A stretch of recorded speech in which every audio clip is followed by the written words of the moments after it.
Jaya TV நேர்களுக்கு வணக்கம். இந்த மாசம் நம்ம ரசிக்க ருசிக்கல நெல்லை ஸ்பெஷல் தான் பார்த்துட்டு வரோம். ஸோ அந்த வகையில இன்னைக்கு நம்ம அதுதான் நம்ம பார்க்க போறோம். அதுக்கு முன்னாடி இந்த ரசிக்க ருசிக்கல கலந்துக்கணும் நிறைய பேர் கேட்குறீங்க. நீங்க பண்ண வேண்டியதெல்லாம் என்ன ரெசிபி பண்ண போறீங்க அப்படிங்கிறத டீட்டெயில்டா மறக்காம உங்க ஃபோன் நம்பரோட ஜெயா டிவிக்கு எழுதி அனுப்புங்க. அப்படியும் இல்லைன்னா கீழே வர வாட்ஸ்அப் நம்பருக்கும் நீங்க வாட்ஸ்அப் பண்ணலாம்.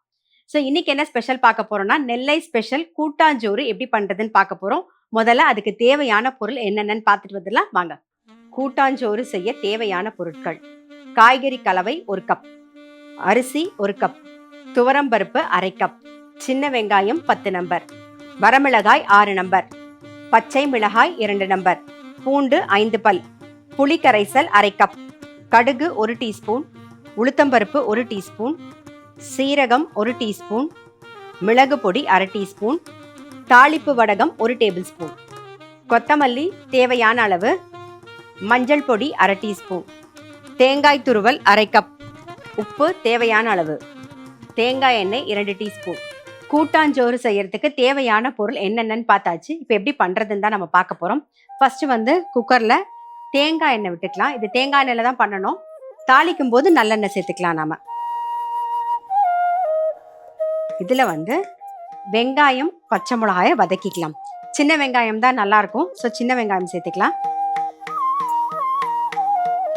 ஒரு 2 பச்சை மிளகாய் கீறி வச்சிருக்கேன். இந்த வெங்காயம் லைட்டாக வதங்கணும். இதுக்கு நம்ம என்ன அளவு எடுத்துருக்கோம்னா 1 கப்பு அரிசி, 1/2 கப்பு துவரம்பருப்பு, ரெண்டுத்தையும் நல்லா வாஷ் பண்ணி எடுத்து வச்சுருக்கோம். இதில் பார்த்தீங்கன்னா தெரியும் பச்சை மிளகாவோட லைட்டாக கலர் மாறணும். இப்போ பச்சை மிளகா பார்த்தீங்கன்னா தெரியும் உங்களுக்கு கலர் மாறி இருக்கு. வெங்காயமும் லைட்டாக வதங்கியிருக்கு. இப்போ என்ன பண்ண போகிறோன்னா நம்ம துவரம்பருப்பு எடுத்து வச்சுருக்கோம் இல்லையா, அதை சேர்த்துடலாம். துவரம்பருப்பு நல்லா வாஷ் பண்ணி ரெடியாக எடுத்து வச்சுருக்கேன். ஜஸ்ட் அது ஒரு மிக்ஸ் பண்ணிவிட்டு நம்ம 1 கப்பு அரிசி எடுத்துருக்கோம். ஸோ அதுக்கு தகுந்த மாதிரி ஒரு 4 கப்பு இல்லை 5 கப்பு நீங்கள் தண்ணி விட்டுக்கலாம். ஏன்னா கொஞ்சம் ஒரு ரொம்ப குறைவாக இல்லாமல் ரொம்ப நெத்தாகவும் தெரியக்கூடாது. ஸோ அது மாதிரி சேர்ந்தாப்பில் வந்திருக்கணும். நான் ஒரு 5 கப்பு தண்ணி விட போகிறேன். அதனால் இதுலேயே ஒரு 5 கப்பு தண்ணி சேர்த்துக்கிறேன். எந்த கப்பில் எடுத்துக்கிறீங்களோ அதே கப்பில்.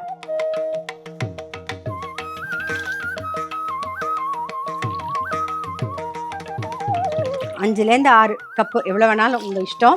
பட் அந்த ரைஸுக்கு தகுந்த மாதிரி பார்த்து விட்டுக்கோங்க. இப்போ இது நல்லா கொதிக்கட்டும். உடனே நம்ம அரிசி சேர்க்க போகிறது இல்லை. இது ஒரு கொதி வந்ததுக்கு அப்புறமா தான் இதில் கொஞ்சம் மஞ்சள் பொடியும் சேர்த்துடலாம். சீரகம், பூண்டு, வரமிளகா அரைச்சிக்க போகிறோம். ஆக்சுவலாக பார்த்தீங்கன்னா பொதுவாக வரமிளகாயை தனியாக அரைச்சிட்டு சில பேர் சேர்ப்பாங்க. அப்புறம் பூண்டு சீரகம் தனியாக அரைச்சிட்டு சேர்ப்பாங்க. நம்ம என்ன பண்ண போகிறோன்னா பூண்டு, சீரகம், வரமிளகா மூணுத்தையும் கோர்ஸாக, ரொம்ப நைஸால கோர்ஸாக பேஸ்ட்டாக அரைச்சி எடுத்துக்க போகிறோம். நம்ம இப்போ அரைச்சி எடுத்துகிட்டு வந்துடலாம். காரம் நம்ம அந்த பச்சை மிளகா காரம், வரமிளகா காரம் தான். அப்புறம் கொஞ்சமாக மிளகு பொடி சேர்க்க போகிறோம், அவ்வளோதான். ஸோ அதனால காரமெல்லாம் இந்த பச்சை மிளகா, மிளகு பொடி இதெல்லாம் போடுறதுனால அந்த வரமிளகா காரம் மட்டும் உங்களுக்கு தகுந்த மாதிரி பார்த்து போட்டுக்கோங்க. நான் ஒரு 6லேருந்து 7 வரமிளகா சேர்க்குறேன்.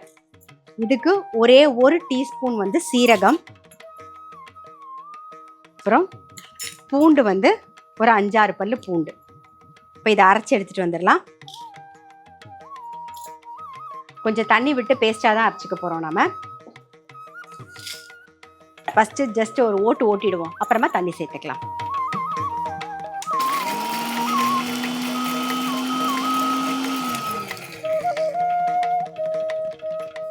ஜஸ்ட் ட்ரையாக ஒரு ஓட்டிட்டோம். இப்போ கொஞ்சம் தண்ணி சேர்த்துக்கலாம்.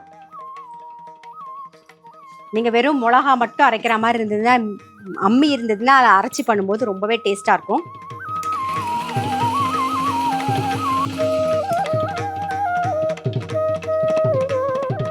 இப்போ அரைச்சாச்சு. சீரகம், பூண்டு, வரமிளகா அரைச்சாச்சு. இப்போ இந்த பக்கம் பாருங்கள், பருப்பும் ஒரு 3/4 பாகம் வெந்திருக்கும். இப்போ என்ன பண்ண போகிறோன்னா இந்த அரைச்சதை சேர்த்துடலாம். மிக்ஸி ஜார் அலம்பி அந்த தண்ணியும் சேர்த்தாச்சு. ஸோ இந்த சமயத்தில் நம்ம எடுத்து வச்சுக்கிற காய்கறி, எல்லா நாட்டு காய்கறியும் சேர்க்கலாம். இதுக்கு நான் இது கூட சேர்ந்து ஒரு 4-5 துண்டு மாங்காவும் போட்டிருக்கேன். ஸோ புளி தண்ணியும் விட போகிறோம், மாங்காவும் இருக்குது. அது தகுந்த மாதிரி புளிப்பும் நீங்கள் பார்த்து போட்டுக்கோங்க. இது கூடவே காரத்துக்கு வரமிளகா போட்டிருக்கோம், பச்சை மிளகா போட்டாச்சு. ஸோ மிளகு பொடி கொஞ்சம், எல்லாம் ஒரு 1/2 டீஸ்பூனுக்கு மிளகு எடுத்து அதை பொடிச்சு ரெடியாக வச்சுருக்கிறது அது. அப்புறம் அரிசி கரெக்டாக 1 கப்பு அரிசி, அதையும் சேர்த்துடலாம். ரொம்ப சிம்பிள். ஆனால் இதே மெத்தடில் பண்ணிங்கன்னா தான் நல்லா வரும். எல்லாத்தையும் மொத்தமாக போட்டு தான் வைக்கிறோம் நாம். ஆனால் ஒன்று ஒன்று சேர்க்கறதுல தான் இருக்குது. இதுக்கப்புறம் தான் அது சேர்க்கணும், அதுக்கப்புறம் தான் இது சேர்க்கணுங்கிற மாதிரி தான். அந்த பருப்பு நல்லா கொதிச்சு அந்த வெங்காயமும் பச்சை மிளகாயும் வதக்கணும் இல்லையா, அதில் அந்த பருப்பை போட்டு அது கொதிச்சதுக்கு அப்புறம் தான் மிச்சதெல்லாம் சேர்க்கணும். இது நான் சொன்ன மாதிரி வரமிளகாயை வந்து தனியாக அம்மியில் நல்லா நைஸாக அரைச்சிட்டு தனியாக சேர்ப்பாங்க.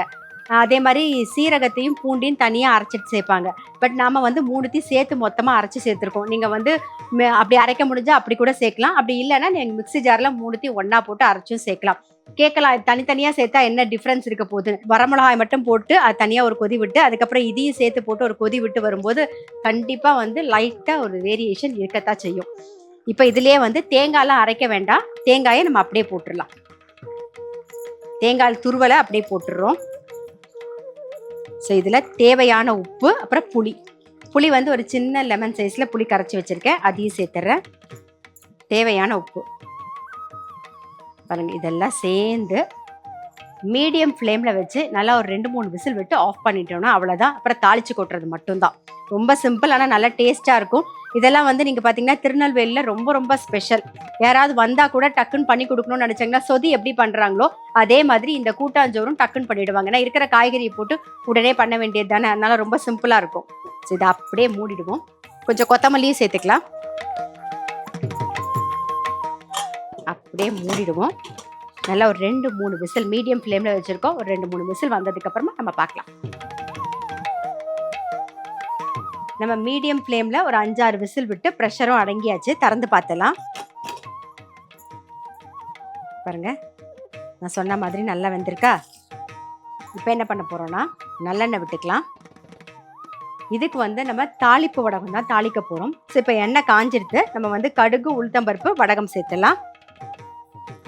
ஆல்ரெடி நம்ம வந்து எள்ளு சட்னி பண்ணி காமிச்சிருக்கோம் எப்படி பண்ணணுங்கிறது. அதே மாதிரி பண்ணிட்டு கூட நீங்கள் தொட்டு சாப்பிட்டீங்கன்னா ரொம்பவே நல்லா டேஸ்ட்டாக இருக்கும். கடுகு வெடிக்க ஆரம்பிச்சிருது. கொஞ்சம் உளுத்தம்பருப்பு சேர்த்துக்கலாம். தாளிப்பு வடகம், கொஞ்சம் கருவேப்பிலை.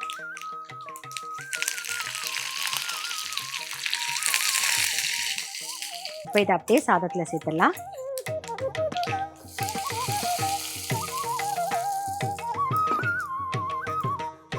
அவ்வளோதான், நம்மளுடைய கூட்டாஞ்சோறு ரெடி. பிளேட்டிங் பண்ணிடுவோம்.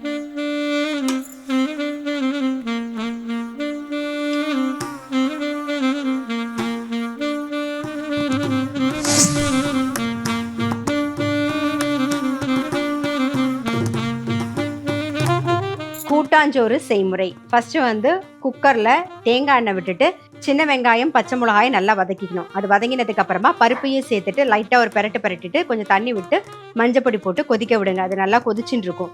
அதுக்குள்ள சீரகம், பூண்டு, வரமிளகாவை அரைச்சிட்டு அந்த விழுத அதோட சேர்க்கணும்.